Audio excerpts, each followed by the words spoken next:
jadi saudara pamadum nyo uronyo ka uro kamu nyo tengah persiapan syuting dengan TVRI Aceh.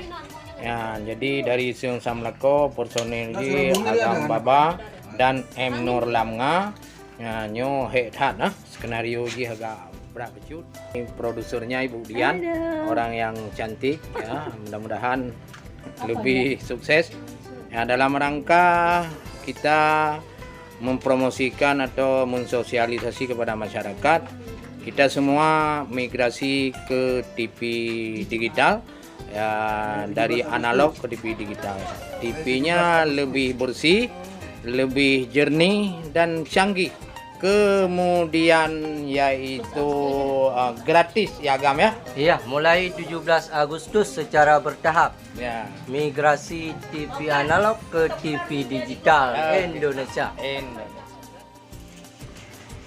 Ya, hanya tengah persiapan ya. Kami sedang persiapan syuting adegan selanjutnya, yaitu tentang iklan beralih atau migrasi ke TV digital. Ini bintangnya ya, bintangnya.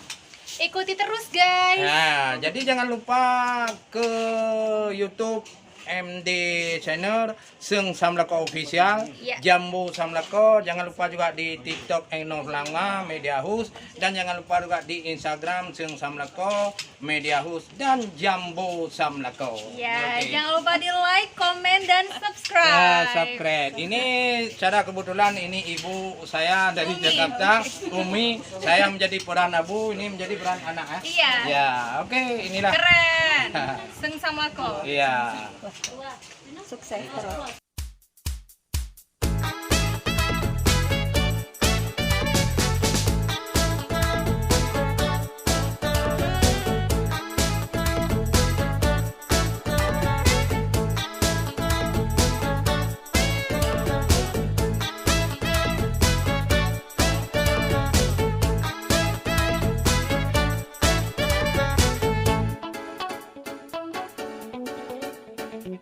Alhamdulillah akan selesai batuput uronyo sengaja pilih Kampung Lubuk Sukun Aceh Besar karena nyo kampung wisata.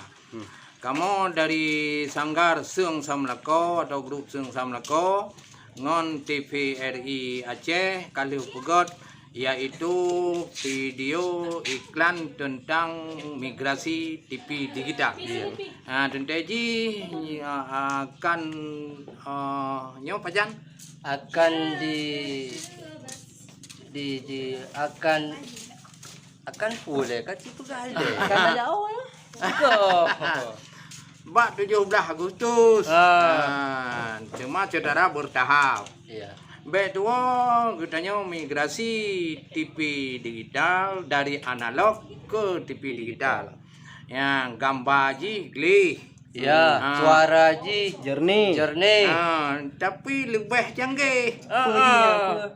Yang hayu Siaran ji gratis. gratis. Dia apa ya bro? Nah, apa hayu bulan ni ji? Fikir payah bulan. Oh, payah bulan. Payah bayar per bulan. Ini mau tahu orang per Memang bulan. orangnya syuting kamu karena bahasa Indonesia. Timak nu tigam tu video lan badang aja. Jadi mentong dari kamu grup Seung Samlako peduli pelara adat dan seni budaya. Di Singo mungkin datang Assalamualaikum warahmatullahi wabarakatuh.